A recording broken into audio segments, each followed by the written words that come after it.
Hi everyone, welcome back to World Civilizations 2 since 1500. As a reminder, I'm Dr. Ross. You haven't seen me for a little bit, but glad to be back to pick up where Dr. Haynes left off last time by returning to the Eurasian continent and to talk about some of the issues and major problems really that Europe in particular, but also the Middle East faced as colonization was taking place. Now you'll note the title of this lecture in the syllabus is Crises of the 17th Century. We apologize once again for the slightly awkward PowerPoint slide. And what I decided to do is to use the opportunity to talk about some of the major issues facing European society as they begin to set off around the world. Because as you can see by this list, a lecture entitled The Crises of the 17th Century gives you a lot to work with.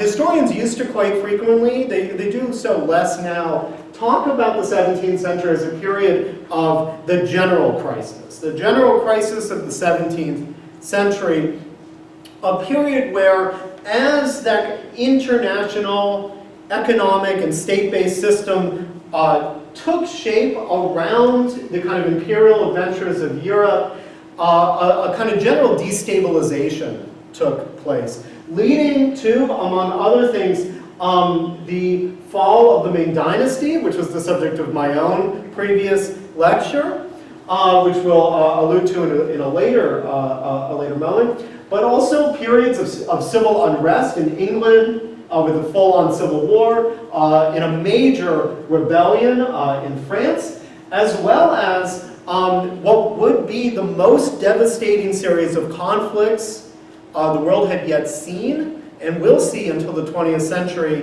that would take place in Germany with the 30 Years' War from 1618 to 1648. The violence of this period can be laid at the feet of many different causes. Inequality, changing economic situation, the influx of silver leading to inflation, for instance. But what I'm going to focus on today is one particular aspect of what caused some of this violence in the 17th century, with the question of religion and its relationship in particular to the rise of states, not only in Europe but also in the Middle East. And in particular, what I want to talk about today is the question of religious diversity and its relationship to governance. And so I begin really with posing a question, which is, how do diverse communities decide or fail to decide to live together peacefully? How do communities comprised of people with different beliefs, of different races, different religions, decide, put baldly, not to kill one another? And as we're going to see, that wasn't so easy to figure out, especially in Europe. And that's for a lot of reasons. I mean, if we take a look at this map of Europe around the year 1500, we can see some of the outlines of the modern state-based system. Spain, one of the earliest and most developed and certainly the most powerful states, is basically in existence, especially after the Reconquista that ended in 1492. France is a little smaller than it will be going forward, but essentially looks like France. England, Scotland, basically in existence, although as you can tell the United Kingdom does not yet exist. However, basically nothing else looks like it will going forward. Germany and Italy are a series of tiny, itty-bitty states, controlled in some cases by small princes, by bishops, by clerics. Hungary, and Austria are already large multi-ethnic empires that will gradually, over the course of the next few centuries, break apart into nations. The Ottoman Empire, the subject of the beginning of the kind of content of my lecture, is the most powerful Islamic dynasty, threatening to overrun, at least so Europeans thought, threatening to overrun Southeast Europe. And Russia, often in the news these days, doesn't exist, put simply. Europe, in other words, is a collection of very tiny states. And this encourages conflict in a way that did not exist, say, in Asia, where we saw the rise of a large Ming dynasty that controlled vast amounts of territory. However, one thing holding these states together, at least in the year 1500, is, generally speaking, a shared religious faith, namely Roman Catholicism in Western Europe and Eastern Orthodox Christianity in Eastern Europe. That is, it's important to nuance that a little bit. That is not to say that there were not significant communities of Jews throughout Western and especially Eastern Europe, and as well, Islamic communities continue to exist, especially here in Southeastern Europe, but certainly even after the Reconquista over in the Iberian Peninsula, and of course their connections with North Africa. So although, for the purposes of this lecture, I'm going to say that we begin with a Europe largely unified through Catholicism, or at least, Western Europe unified through Catholicism. It's always important to recognize that Europe is the story of religious diversity always, right? That's not necessarily new. What will happen, however, in the course of today's lecture is a new kind of religious diversity, a kind of a fracturing of the Catholic consensus, one could say, in ways that disrupted the ability of European states to get along with one another. I mean, put relatively simply. Both within individual states and between individual states, people of different religious faiths had to decide how they would treat with one another by the 17th century in ways they had not had to before. And you have to really think about why that might be. These faiths believed that they were threatened by the existence of people of other faiths. And I don't simply mean that in a physical sense with they'll kill me if I don't kill you first, but in a spiritual sense as well, that the presence of religious unbelievers threatened one's ability to gain access to heaven because it threatened the ability of your community to create a heavenly community on earth. And so the creation of religious difference causes, in some ways, an existential crisis throughout Europe. Now, I had you read a document for today, a document that's related to a moment in history that I actually won't cover too much in my lecture, the French Wars of Religion. The French Wars of Religion are a moment within this story where Protestants and Catholics begin to kill one another by the thousands. And the way the French Wars of Religion end is with a new policy, a new settlement. And so the story I want to tell today is in large measure how Europeans decided that they were better off getting along with one another than they were with killing one another. And the solution they come up with is called toleration. Toleration. And that might seem like a simple concept, but it really, in many respects, changed the course of European and in some ways global history. So in states with a state religion, France is Catholic, Spain is Catholic, England will eventually be Protestant. Toleration refers to the policy where the government will allow other religions to be there, to tolerate their existence, to allow them, even if you morally disagree, to continue their existence. So here we have the end of the Edict of Nantes, put into place by Henry IV at the end of the French Wars of Religion, to allow Protestants to continue to live in Catholic France without fear of let's call it, too much persecution. That's the way I put it. So he lays out a policy that in order to leave no occasion for troubles or differences between our subjects, we will permit those of the said religion called Reformed Protestants to live here. And so the end of the kind of violence of this period is the idea that actually religious difference is not as important as we thought it was. That it's not a reason to go rampaging about the countryside killing your neighbors. And this story is significant for our larger world history tale, because it's only when you subordinate religious difference to the needs of stability that you can get powerful states. One reason France, say, at the end of the 16th century, isn't like Spain, off traipsing through the New World, is that they're too busy killing one another. I mean, within France. By the 17th century, after the Edict of Nantes, that's no longer the case. French people aren't killing one another because they believe in slightly different, there are important differences, we'll get there, different versions of Christianity, but rather subordinate those differences to the needs of the state.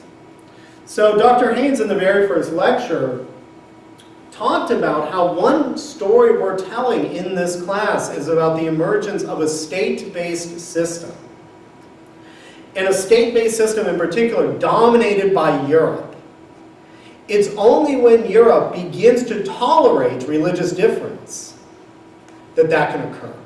Because it's only with toleration that the state can take predominance over religion itself, in a process that we call secularization. And so we begin that story today, and we'll hopefully end it another time. So today the lecture, that's my introduction, the lecture is broken into essentially two parts. One is the example of the Ottoman Empire. I'll begin there with a kind of object lesson in what the Ottomans, an Islamic Muslim dynasty, could have taught Europeans as they increasingly fracture. Then I am going to talk about the story of the Reformation in Europe itself. And I hope that these simultaneous stories, the one, the Ottoman, the Islamic, of toleration, and the other, the Reformation, the one of religious violence, can serve as useful contrast for the kinds of problems that states throughout the world faced going forward. Okay, I'm going to take a drink of water, like Marco Rubio, and continue. Okay, so we're going to begin with the Islamic dynasties, and your textbook will cover the three major, actually maybe even four, Islamic dynasties that were quite important in the early modern period, the period before the French Revolution. But in this class, we're really only going to talk about, in lecture, everything in the textbook is fair game, but in lecture, we're really only going to talk about this one, the Ottoman Empire over here, covering the area around the Mediterranean Sea and the Black Sea. The other two here represented on the map, the Safavid Empire, present-day Iran, essentially, and the Mughal Empire, the origin point of modern-day India. But we're going to focus on the Ottomans for today. And really, in many respects, not only because it serves as a useful lesson, the Safavid, much more closer to the Europeans in terms of their tolerance for other religions, but also because the Ottoman Empire was the most powerful, at least for a time. Not least for the reasons already stated, that they were at the center of a global trade. So, the Ottoman Empire was a Sunni Islamic state that kind of essentially took over from the former Byzantium Empire and found new ways of integrating an incredibly diverse set of people into what was, in some sense, a multi-ethnic and multi-religious empire. Now I say Sunni Islamic Empire, and towards the end of the class, at the end of the semester, we'll talk about Iran, which is a Shiite state. So it's worth pausing just for a moment to explain what that means. A Sunni, the religion of Islam comes in many forms. Two of its most important are Sunni and Shiite. And the difference between them is essentially a difference in interpretation of the origin point of their religion. It's a difference in interpretation over who succeeds the founding prophet of Islam, Muhammad. The Ottomans were Sunni, believing that the Prophet Muhammad's successors should be chosen freely amongst Muhammad's companions, and the Shiites, represented by the Safavid, believed that it should be passed down through Muhammad's bloodline. The Ottoman Empire emerged out of a group of warrior bands that had roamed the borderlands between the Islamic and Christian worlds. What made their success more likely at founding this great empire was their willingness to cooperate and work with kind of uncouth professions. They did not disdain working with merchants, for instance. They did not disdain bureaucrats, and they did not disdain clerics. They saw all these groups as useful for building a successful state. By the mid-14th century, the Ottomans had successfully established their empire that had extended into the Balkans in Europe and had become the most powerful force in the Eastern Mediterranean and Western Asia. At the top of the Ottoman Empire stood a sultan. Actually, let me go one more slide. I'll go back to the previous slide. Stood a sultan, and underneath him was a military and civilian bureaucracy that ensured obedience of its subjects throughout the land, throughout its great territory. So this is very similar to China in many respects, and it's quite, in many respects, different from Europe. This is a large, territorially diverse state controlled by a single individual up top, the Sultan, using a very complex bureaucracy to ensure that he can control all the territories outside the capital. And what a capital it was. In 1453, the Ottoman Empire successfully conquered Constantinople and renamed it Istanbul. The conquest of Constantinople, in many respects, marks the high point of Ottoman expansion and really concerned Christian rulers in Europe that the Ottomans would not stop. And in fact, they tried not to. They were pushed back. The Ottomans made this their capital of Istanbul, still the capital of Turkey today, as I'm sure you know.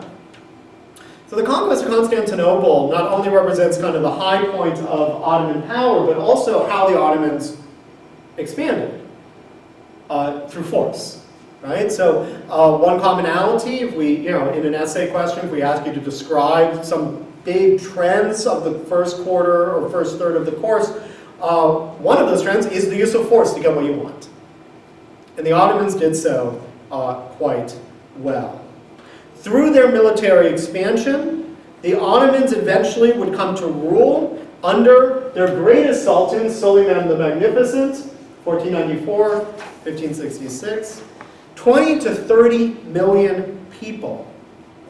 And Istanbul would become one of the world's great imperial and commercial hubs. At the center of Ottoman rule lay religion. The Ottoman state was an Islamic state. Ottoman rulers were Islamic rulers. They ruled through Islamic teachings and Islamic law.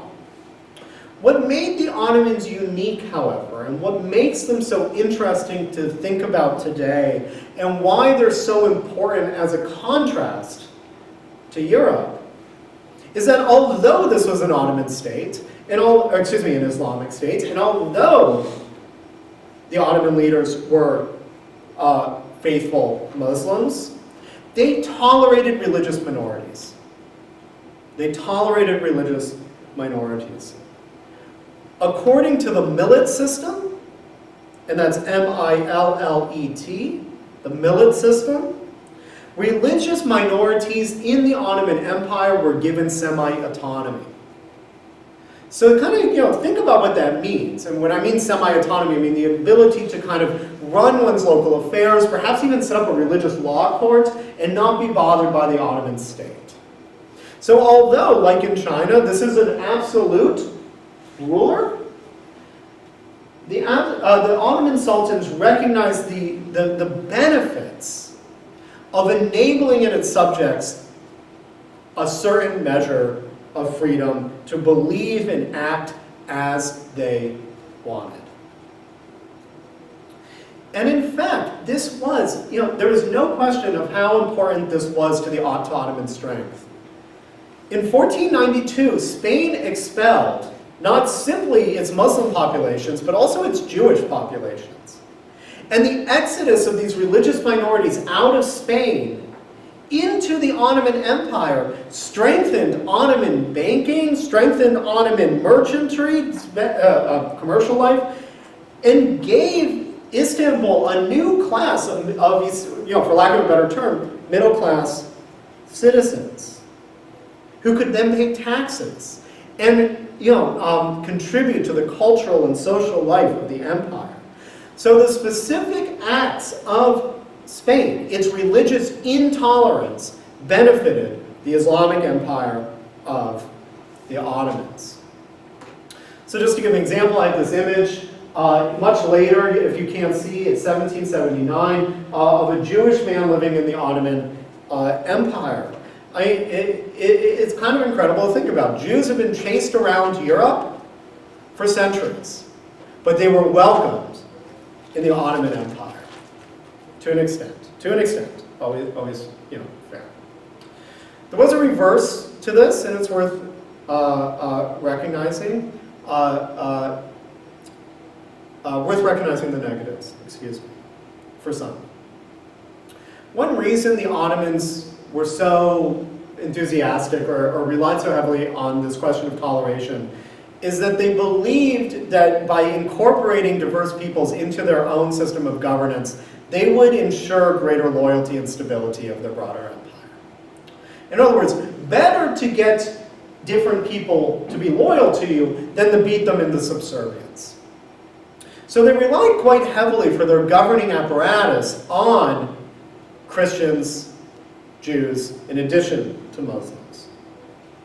And the most famous example of this process is the subject of another one of your primary sources for today, what was known as Devshirme, or the Tribute of Children, the title of the document. The Tribute of Children was a process whereby Ottoman officials would go out into southeastern Europe in particular and recruit by force, Christian children. These children were then taken back to the Islamic state, often Istanbul. They were converted to Islam without their consent, worth emphasizing, and then taught through a series of examinations, in some ways similar to the Ming, to determine what place they would best serve the Ottoman state. Most famously, the most apt in military prowess was known as Janissaries, the elite military force of the Ottoman Empire, populated not simply by Muslims, but also by once Christian children. These young men were essentially slaves of the Ottoman state, but they were slaves in a very different way than will exist in the Americas. They were slaves that had a great deal of autonomy and a great deal of ability to become important to the Ottomans. They could rise up through the ranks, and some Janissaries even became prime ministers to the Sultan. So it's worth emphasizing what's happening here. The Ottomans have a policy of toleration. They welcome people of different religious faiths. They rely, in many respects, on people of religious faiths. But their toleration does not go so far as to enable those populations to freely exercise their beliefs. Illustrated by the fate of these young men, who, on the one hand, could become incredibly important to the Ottoman state, but on the other hand, were torn by force from their families and removed from their religious communities.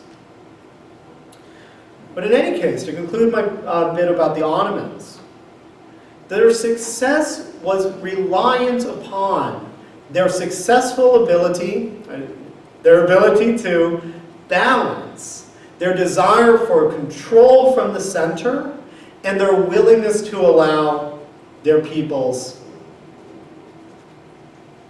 to exist in all of their human diversity. And that's a lesson that some European states would take up quite well. I think here of the Austrian Empire of a later period, that in fact have some lessons for the American Constitution, but would take some doing before it entirely caught on. And so let me turn now to that story of Europe and their attempt to wrestle with this problem. So, one second.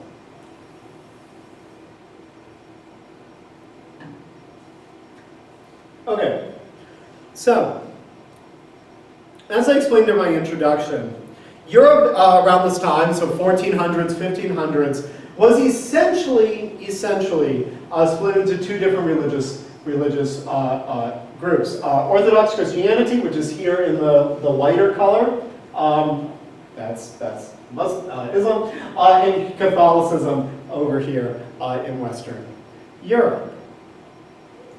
In the 16th century, however, this stability over here in Western Europe would be fractured by a process known as the Protestant Reformation that would break Catholicism over here in the West into two traditions, put simply. On the one hand, Catholic would remain, obviously, quite important, and on the other, Protestant.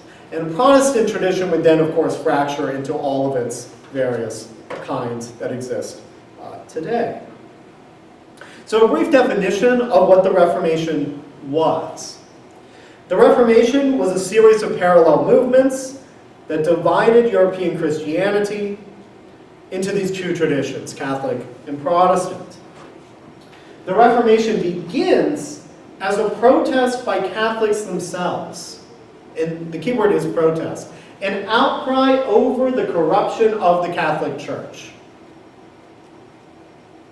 But it then gets taken up by secular leaders, and by secular leaders I mean princes, kings, political leaders, who thought that the new religion would enable them to strengthen their own state at the expense of the Catholic Church. So just to repeat, the Protestant Reformation is the process where Western European Christianity splits into two. It begins as a protest by Catholics and becomes a tool used by essentially politicians. Put differently, the Reformation begins as a theological question posed by Catholics and then becomes a political question. And it's the mixture of the two that makes the Reformation simultaneously so complicated, but also so important. Both complicated and important. So, let's talk a little bit about where the Catholic Church over there in Western Europe stood in the 14th and 15th centuries, 15th and 16th centuries before the Reformation takes hold. If there are two areas of Catholicism, of this kind of early modern Catholicism, that really lay at the root of its weakness at the beginning of the 16th century, it's the following two things. The first is that Catholicism was incredibly hierarchical. Roman Catholicism relied on a very strict hierarchy, beginning with the Pope up top and going down the ranks: cardinals, bishops, priests, etc. Once you delegitimize this hierarchy, everything would fall apart.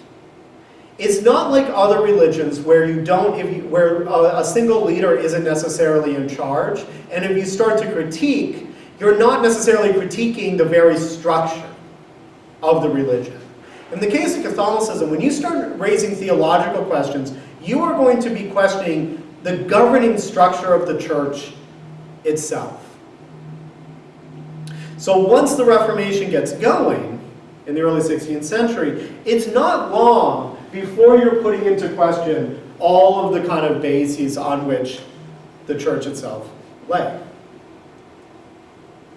This hierarchy, it's important to recognize, existed in competition with lay rulers, with secular rulers, with political rulers.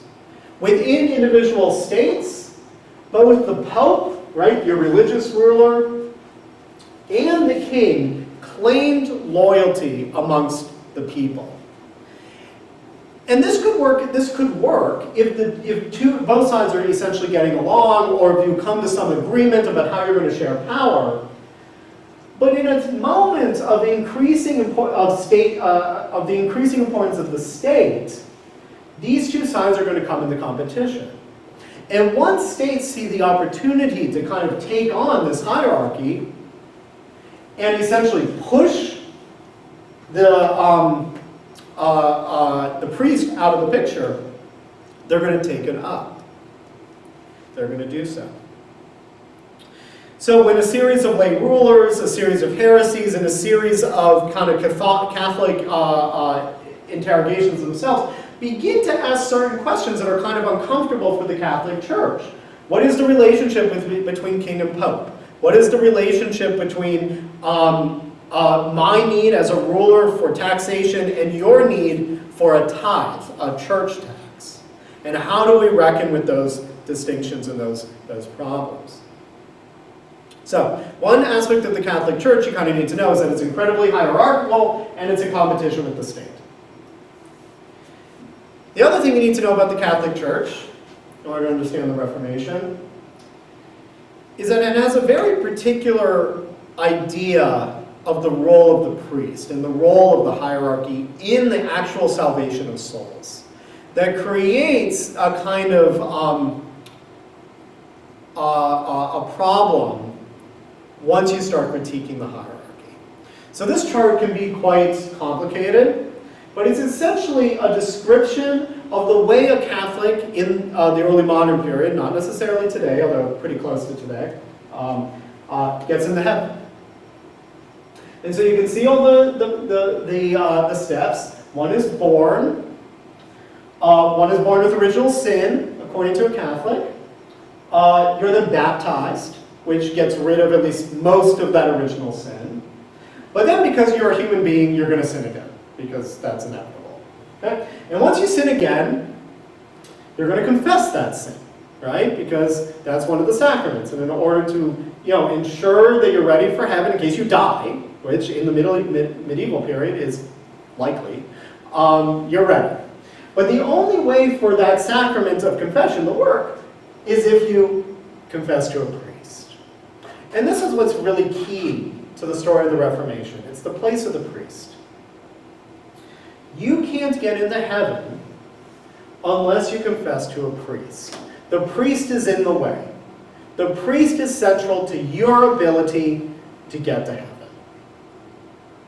in the Catholic theology.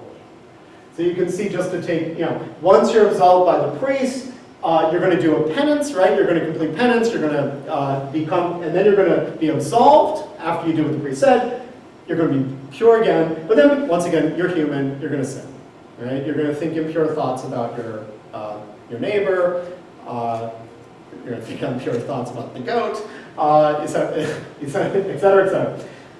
Once you die, provided you do so after the priest absolves you of your sin, last rites, you'll either go to purgatory or you'll go straight to heaven. When you start questioning the role of the priest, this entire idea falls apart. Once you start questioning the priest, the whole idea falls apart. And that's what will happen early in the 16th century. A series of reformers will begin to wonder, I'm not really sure we need the priest. I actually think I can read the Bible myself. I actually think that the priest is corrupt, and that a more pure church would exist without him. And in doing so, this falls apart. And, to go back, this falls apart as well. And that's the story I want to tell now. So, how does the Protestant Reformation begin? Where does this split between Protestantism and Catholicism come from in the first place? Well, it comes from a lot of places, but I'm not going to tell you all of them. So I'm going to tell you one particularly gross, large practice that became the focus of a series of critiques by Catholics themselves. And that's the practice of granting indulgences. An indulgence was essentially evidence produced by the church that would reduce the time a soul would have to spend in purgatory. An indulgence was, so I'm a sinner, I go to my priest, and I ideally confess my sins and I receive an indulgence for having done so.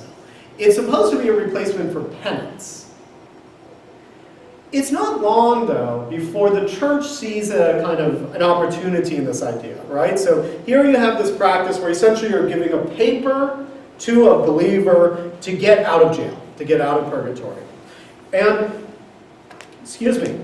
the church quickly realizes that, they don't really need to go through the business of the confession. They don't really need to go through the business of the penance. They could just sell the indulgence. Like, let's just cut out the middleman and sell the indulgence. And so what's happening towards the end of the 15th century is that the church is essentially selling the ability to get out of hell. And again, if you're interested, there are many, I'm happy to recommend a good book. It's much more nuanced than that, and I don't want anyone to think that I don't understand that or don't acknowledge it. But basically, that's what's happening. That the church is selling the ability to get out of heaven. Get out of hell. You want to get into heaven. This quickly becomes a problem for the church. This is obviously corrupt. You have to be fairly well off in order to buy the indulgence. The indulgence was supposed to represent your willingness to confess and to commit penance, and now it's just something you have to put the money in the box and you get out. And so the indulgence becomes a kind of enters the center of a firestorm of critique by the early 16th century. And the person who will really kind of get that critique going is a man named Martin Luther. Martin Luther was a devout Catholic. He was the son of a miner. His family were peasants. He went to go study philosophy and law at a young age as a way of kind of raising himself up in the world. But he ultimately could not evade his own sense of responsibility to his own faith. Martin Luther was such a faithful Catholic that he had trouble kind of comprehending how he could ever be free of sin. This was a man who really kind of engulfed himself in the own lessons of his own belief system. He was racked by doubt concerning his ability to ever commit enough penance to remove himself of sin and enter heaven. This crisis gradually leads Luther to a major insight. If there's nothing I can do to remove myself of sin, then there must be another way to enter heaven. That in fact, maybe the Catholic Church has gotten it fundamentally wrong. That is not about what I do. It's not about confession. It's not about penance. It's about faith. And Luther, through this kind of process of self-doubt, comes to his essential insight via Romans 1:17. The just shall live by faith. Luther took this idea, the just shall live by faith. In other words, you can get into heaven by faith alone. In his approach to the Catholic Church, and in particular to the sale of an indulgence. If one lived by faith alone, if one gained salvation by faith alone, there was nothing to buy. The Catholic Church was selling a lie. Because if one got into heaven by faith alone, you didn't need the priest to say anything. You were either going to get in or you weren't, by virtue of one's own faith. And so in 1517, Luther takes these ideas and issues a challenge to the Catholic Church. And he lays out these ideas in a pretty common way of kind of challenging someone to a debate. He lays them out in a series of theses, a series of arguments. 95 of them in particular. And so the story goes, day 1517, on October 31st, Halloween, he walks up to the castle church of where he was teaching theology in Wittenberg, in Germany, and poses 95 theses. And I picked out one thesis to show you. Luther declared that they preach only human doctrines who say that as soon as the money clinks into the money chest, the soul flies out of purgatory.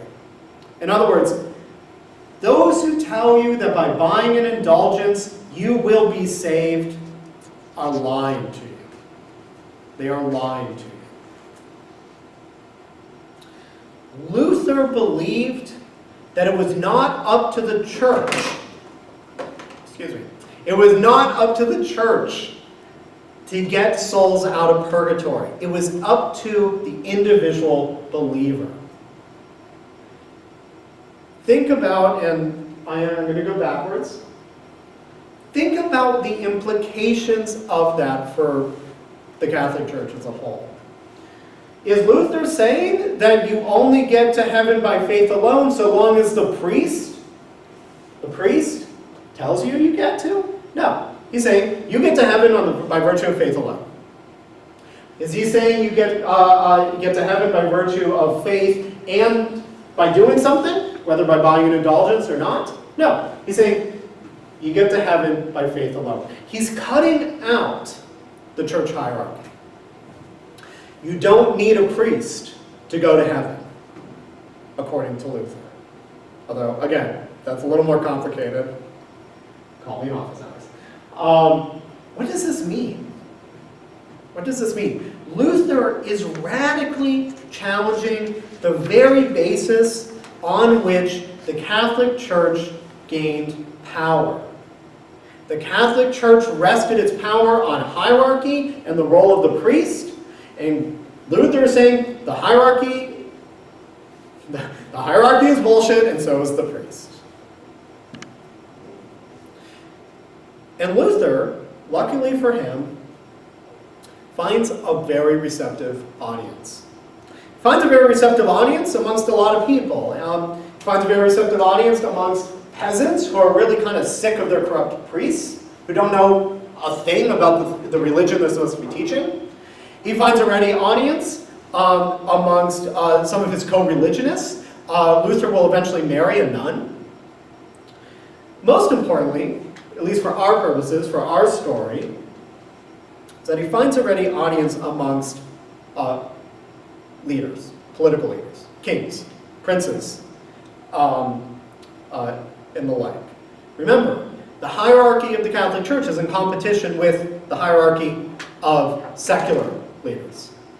Once the hierarchy of the Catholic Church is being challenged, now there's an opening for secular leaders to step in. So indeed, Luther, as he preaches his doctrine, as he lays out his beliefs in a series of tracts, encourages German princes, where he's located, to emancipate themselves from the Catholic Church through the Protestant Reformation. And so your other document, I believe your last document for today, was Martin Luther addressing German princes and essentially telling them, break with the church. It is your Christian duty. Take that power for yourself and defend me. So here's a quote I picked out from your document.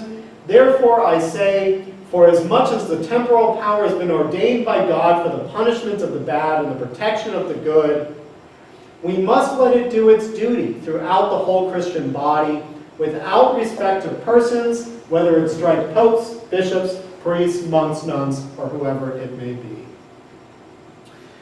Luther here is not saying that the temporal power is in competition with church power. He's saying, Luther is not saying that religious power is in competition with temporal power. He is saying that temporal power has a duty to rule over and to take charge of church power. Whoever has been ordained with temporal, worldly, secular, political power has been granted by God the ability to punish popes. Been granted the ability to punish popes. So again, to go back. Pre-Reformation, state is in competition with religion. According to Luther, state is more important than religion. And Luther had a lot of reasons for doing that. I mean, Luther is a really religious person. He needed their protection. He needed the protection of secular rulers in order to ensure that his project carried on. And he was quite successful at that. So, for those of you perhaps in another course or in high school learned some more of the details, you know I skipped a whole bunch of that story. It's the argument I'm making that's important for you to remember. And indeed, Luther would be quite successful at spreading his ideas. Out from Wittenberg will spread Lutheranism first, and then other forms of Protestantism throughout Europe. So, why is this significant to the beginning of my lecture? It's significant because the European response to their, not first, but certainly most significant encounter with religious diversity is not the solution that the Ottomans came